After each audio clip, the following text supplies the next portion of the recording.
Russia is clearly visible from the island of Little Diomede, Alaska. It is U.S. territory, yet located some 4 kilometers away from the Russian island of Big Diomede, called Ratmanov's Island by Russia. In the past, small planes used to fly to the Little Diomede in winter and land on an icy runway. But with the ice becoming thinner in recent years, the journey is made by helicopters. Former Navy pilot Mike Kutiba has been flying to Little Diomede twice a week for the past 8 years. That is, if the treacherous weather allows. It is still out in the middle of nowhere and a long distance in between those places of nowhere where there's absolutely nothing except mosquitoes. We have survival equipment, food for 8 days for if that happened, if we were put down somewhere where we had to support ourselves. Little Diomede is home to the Inupiat village of Diomede, or Inalik. In 2018, about 80 people lived on the 7-square-kilometer island. There are hardly any plants, and that's not surprising. The island is mostly granite and quartz. As for its neighbor, native people who used to live on the Russian Big Diomede were moved to the mainland, leaving the island to host a military base. You watch them 24/7, they watch 24/7.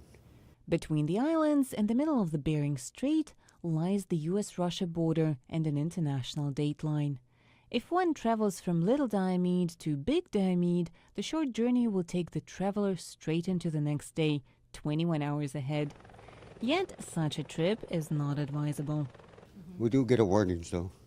Okay. Yeah. Time every now and then we hear shooting. Boom, boom, boom. They're like almost like 50 caliber shells. Life on Little Diomede hardly changed over the past several hundred years. There are no roads, no cars, no sewage system. Actually, you don't really need money in Diomede, if you live traditionally. And everything is there except sugar, coffee. But everything is there. Our water's our grocery store. All the eggs, more eggs. Millions of birds dwelt there during the summer. At least in crest auklets. There's about 30 to 40, about 45 species of birds down there. And mainly our diet down there is walrus, but we do a lot of whale hunting, polar bears during the winter. Pilot Mike Kutiba doesn't stay on the island long. The weather is so fickle he hurries to unload the supplies and leave.